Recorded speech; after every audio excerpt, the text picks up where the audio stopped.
Welcome to Rebecca Sounds Reveille. I am absolutely excited to share with you today someone who is a winner of multiple Best Acting Awards, including Best Actor of the Year at the Mediterranean. Oh my goodness, I am just so speechless today. I'm so excited. At the Mediterranean Film Festival, Best Actor at the Red Corner Film Festival, Best Actor at the Oniros Film Festival, and Best Actor at the Gold Movie Awards. He is, this is an exciting story about how he is where he is at today, because he is known as, born as Dustin Anthony Serrano, and he was honored by his grandfather. This story is just so touching to me because his grandfather, William Ardine, was a World War II Air Force veteran. And this is where it just touches me because, as you all know, I'm a veteran, and he was given permission to use his last name in order to carry on his lineage.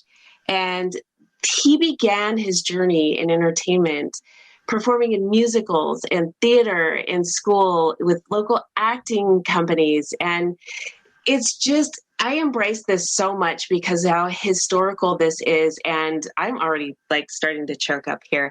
I am so excited because of where this is going. But at the age of 14, he trained as a professional wrestler and stuntman. You've got to be so excited about where this is going because he received prestigious training by the legendary Dory Funk Jr. and as well as the phenomenal AJ Styles. Yes, you're going to just wait till you hear all of this today. He later went on to run a successful professional wrestling organization, Pro Wrestling Destination. And this went on for nearly a decade. This man who's with us today is extraordinary because he's appeared in dozens of TV shows, commercials, independent films. He's had a number of upcoming projects. You're going to hear about a number of them today, which include starring roles in films, Religion and Proving Ground, and there's more. In fact, I don't want to take away what he can share with us about his award-winning feature film and a really well-received Chinese feature film. So I'm going to bring him on to share with you and me and all of us who are listening and watching today. So with me today and you is Dustin Ardine. Welcome to the show. I am so excited. I am so tongue-tied. I'm just so delighted you're here. Welcome. Oh, thank you very much for that amazing intro. I'm not sure if I can live up to it, but thank you very, very much. I'm happy to be here. I'm so excited because your story has just got me so touched with how you have your name and the honor it is to carry it out. And so when did you just receive the honor?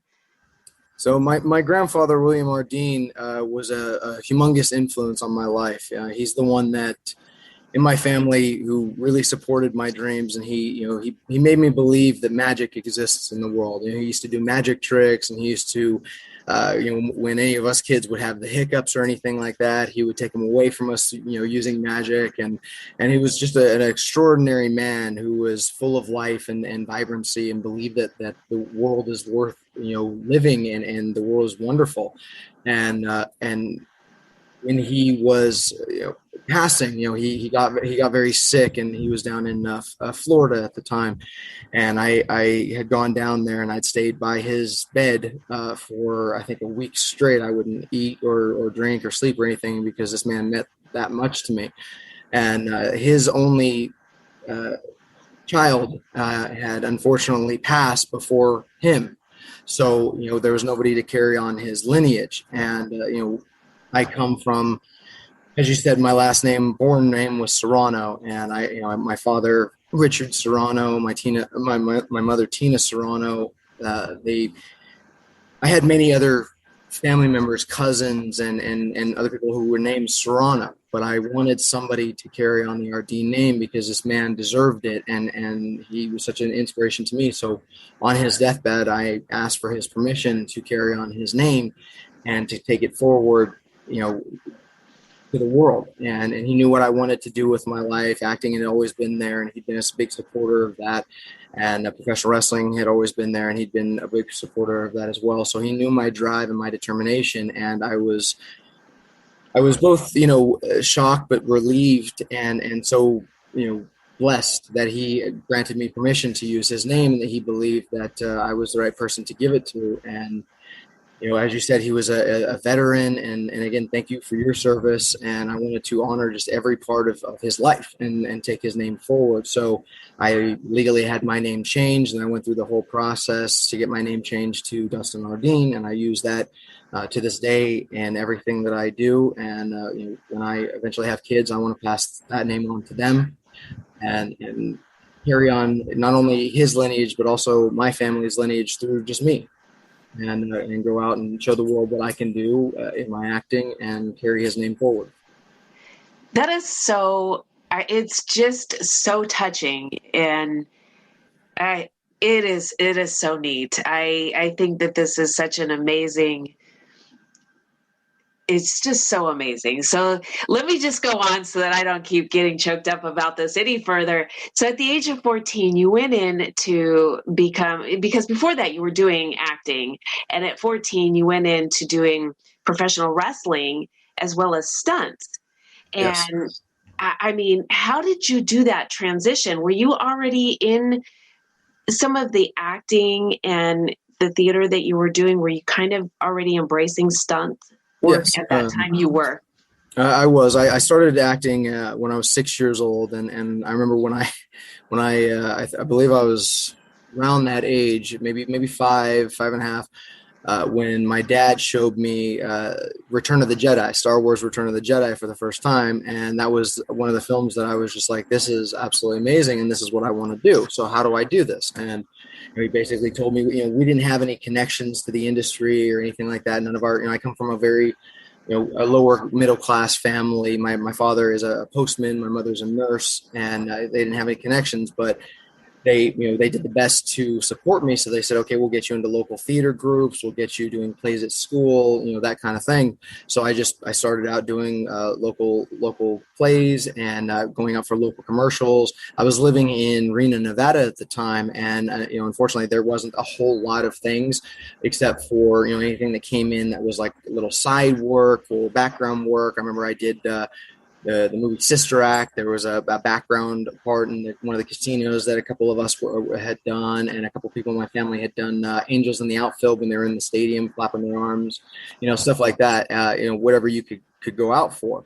And, but I wanted to be more than that. I wanted to be, the best actor I could, and I really wanted to hone my skills. So I started studying everything that I possibly could and wanting to go to the best schools. But unfortunately, they didn't have the money to send me to the best schools. So just doing everything that I could on my own, studying all the greats, the Stanislavski method acting, everything that I could do, every book that I could get my hands on, I studied and read. And that's how it pretty much went from the age I was about 6 to about 14, just doing what I could. I'd won a couple awards at the Lake Tahoe Shakespearean Festival. I played Iago in Othello, and I played a Hamlet, and I won awards for both of those.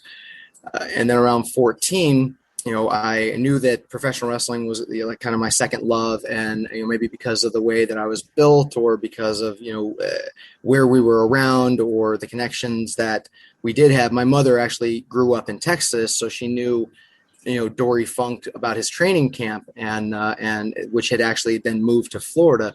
So when I was 14, I went down to Florida for about I think it was about 2 months, and trained with Dory. And then my whole family moved up to Pittsburgh, Pennsylvania, and that's where I started training with the phenomenal AJ Styles and the Ballard brothers and a couple other well-known people in that industry. And for a long time there, I was doing stunt work. I was doing professional wrestling, and always, as mentioned before, when I was on theater, I was stage combat trained, and I learned to fall, and I was like, okay, well, if I can use my ability to learn to fall and to take a hit and to not be afraid, because I'm not afraid of doing a stunt or falling from big platforms. I was always the daredevil kid that was like, "Oh, jump from there, okay," So I always had no problem doing it. So stunts came very natural to me. And I remember I was in the movie War of the Worlds. I worked on that with Tom Cruise for about a week, and I was like right next to Tom, and Tom gave me a bunch of great advice on set, and actually gave me a local paper that they did in Pittsburgh, Pennsylvania, saying a local actor follows Cruise's lead. And when I was on set with him, I met a couple of like the Hollywood stuntmen, and they kind of found out about my background, and they were like, "Hey, we need somebody for this upcoming little shot in this movie." So when Tom Cruise's stuntman is on the top of his car in that movie, and they're barreling through people, and people are jumping and rolling out of the way and stuff, I got to do that. And then it just came more work over here, more work over there. And anytime I sign on to a movie now, I always tell them I do my own stunts. You don't need to pay for that. I want to commit fully to the character. As a classically trained method actor, it's not just gaining or losing weight. It's fully committing to the entire part of the film. So if there's a fight scene, I want to do the fight scene. I don't really like to use body doubles or stand-ins or anything like that, because I'm the one casting the role, right? So I should be there. I love it. I'm not a diva personality or anything like that. So I want to be fully embraced in the character, and going above and beyond for the director to be able to get the shots that he wants is my commitment to the film. And that's what I want. This is really exciting. And I love how you are embracing every part of what you're doing. You want the full embodiment of all of it. This is really neat. Now, you went on to have your own organization for an entire decade. Yes, Pro Wrestling Destination. We opened it up. I believe I was in somewhere on the East Coast. I've lived in almost every state in the Union. I've traveled around quite a bit in my life, and so I was on the East Coast, and it was decided I was doing theater school out there at Indiana University of Pennsylvania, and so I had decided I'm gonna go back out to California. But on my way to California, I was gonna stop and see family members that I have. Again, I have family everywhere, but I have family. My mother at the time was in Reno, Nevada. Went out there, and the idea was hatched to create an organization because they'd never had anything out there. And I grew up there and had to move across country to start my journey of professional wrestling. And I was like, well, I'm here. Let's start one and do it the right way. We actually started it from nothing we had a weekly wrestling television show. We would do monthly, shows where we bring out the big stars. Many of the same that had trained me. We'd brought out like Honky Tonk Man, Jim the Anvil Neidhart, Bret the Hitman Hart. We brought out many big names, and I was at the time I was doing that. I was also continuing my acting, and I was traveling back and forth between Nevada, California, Pennsylvania, Montana. Many different areas to do both acting and professional wrestling. And about a decade in, because running a business is as anybody who's ever done that before is a lot of work, and I noticed that it was kind of overtaking my acting, and that's not what I wanted. Acting was my first love, so it was a hard decision, but we had made this decision that we had just done a humongous show at a couple of the casinos out there on their big casinos floor, and we had taken it as far as we were possibly going to be able to take it without knowing people with millions of dollars or anything like that. So we had made the decision, all right, I'm gonna sell it, and I did that so that I could move out to California to attend a school that I'd always wanted to go to, and I used that money to go to the New York Film Academy. And I enrolled in the Film Academy. I used the money from the sale of my business to attend that school because I'd always heard, they shoot right on the Hollywood backlot, and they're a tremendous school. And but it's an expensive school, So when I made the decision to do that, I actually slept in my car for the whole 2 years that I went to that academy. And, I go to school all day, and there's a gym that's actually very close to the school. So I would walk over and shower at the gym or anything like that, and then sleep in my car, get up and do it all again. And I did that for 2 years while making connections here in Hollywood. I shot my first lead in a feature film called Ariadne, that I've won a couple Best Actor awards for, and I gained about a little over 70 pounds for that role. But we shot that while I was at NIFA, because I met the director, Adrian Rodriguez, at NIFA, and we decided we're going to do this. We're going to make it. We're going to get it out to the world. And now that's been out to Blu-ray, DVD all over the world, and came out at Walmart and Best Buy, and which has been amazing. And it's been so grateful to have won so many Best Actor awards for that role, and to see it succeed. And I'm moving forward on from there. Like, you come out here, you do that, you go to school, and boom, you want to hit it hard. So that's what I'm doing.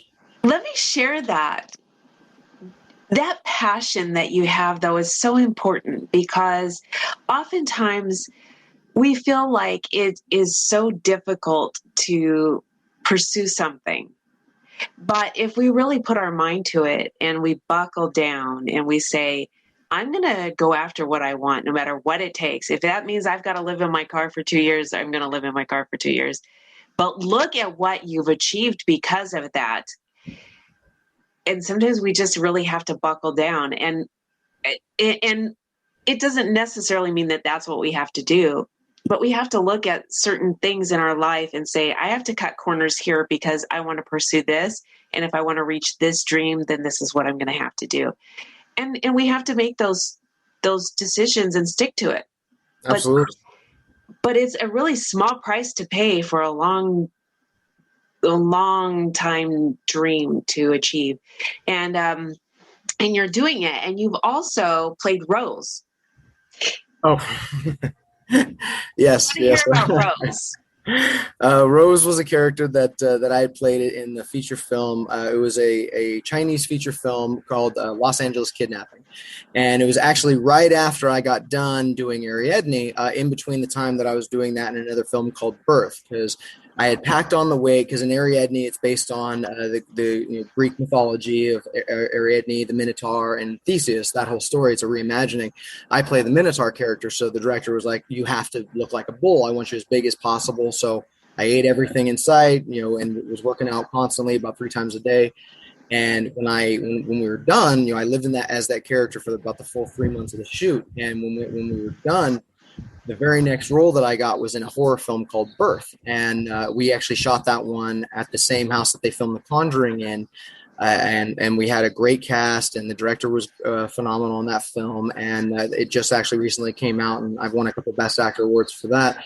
But the director was like, you have to lose all this weight. You have to lose everything. So I starved myself for 4 months. I didn't eat a scrap of food for over 4 months to drop the weight. Oh my gosh. If you ever heard of that, the master cleanse that they do, where it's like water, cayenne pepper, and lemon juice. I did that for 4 months straight. Didn't have a solid ounce of food. And it worked. It worked, and it got me down, and I didn't eat throughout the entire production of Birth, and which was horrible because the director brought on really good food every single day, and I couldn't eat any. But the film came out great. Like I said, I've won a couple Best Actor awards for it, so it was well worth it. And during the time where I was dropping, I got offered the role as Rose, and it was a $3 million Chinese film called Los Angeles Kidnapping that was filmed out here. Now, originally, I had I'd gone down to the audition, and they basically said that they wanted like a big burly biker, which at that time I was about 60, 55 pounds, depending on where I was, heavier due to Ariadne, and but they wanted him to be very effeminate, and they wanted him to be just very out there. And so I did my audition, and they didn't expect me because it goes back to that whole branding thing, and how Hollywood wants to brand you. And I had a teacher one time that told me, if you get typecast, you should be so lucky, because that means you're working all the time, because there's a lot of actors that aren't. So, getting typecast and then being able to break the mold is okay. So I don't get really cast for comedy a lot, but I am classically trained. As I said, I have done plenty of stage roles on comedy, plenty of acting roles in the comedy genre. So when I did it, it kind of blew everybody away that I was able to do that. So they immediately hired me, and originally the role was very small. I think it was like an under 5 in the film. And when I got on set, we shot up in the Hollywood Hills somewhere, and I go and nobody's there. I go to this house, and it kind of looks like a Colombian drug lord's house, and it has like an open foyer, and nobody's there. And like 1 or 2 people are walking around. I'm like, is this the right spot? And they're like, oh yeah, they're out filming an off location scene. They're on their way back now. So about 45 minutes go by, and then like 5 U-Haul trucks full of people, just barrel out, and everybody starts immediately setting stuff up, and I'm like, okay, we're making a movie. So they're setting up, and they're telling me how they want the film to go, or the scene to go. And like I said, originally there was only a couple lines, but I knew the character, and I put so much work into the character, and I asked the director, can I ad-lib? And he was like, oh yeah, go ahead and ad-lib. And so I ad-libbed a ton, and I kind of the other actor that I was working with, the lead in the film, was kind of like, I'm not going to say off-put by me, but he was like kind of thrown with the whole situation, because it was a very different kind of scene. And so I was like, okay, I'm going to make this as uncomfortable to him as I possibly can. So I did many different things he was not expecting. There was one second where I caressed his face. He wasn't expecting that. And I just did so many things. And the director's assistant came over to me, and they were all looking from Video Village. And she's like, he's loving everything that you're doing. Just keep at it. Go harder. Go more. And I just kept it up and kept it up and kept it up. And not only did the scene actually get extended to where I believe the scene is like a full, 8 or 10 minutes now, but I was actually put in the trailer for the whole film. And when the trailer for that movie came out and my character comes at the end of it, I was just blown away, because originally it was this very small role that I had, kind of just made my own, and then it became part of the trailer, and that's what people kind of remember from it. This is exciting. So I was very happy for Rose, and when I show it to family or friends or people that have known me for years, they can't believe it's me, or whatever. But I had a lot of fun playing Rose. Rose was a great character, and even though it was a small character, it was a wonderful character to play. And then going from Ariadne to Rose to Birth, it was a great break between drama and horror, to be able to do that comedic role.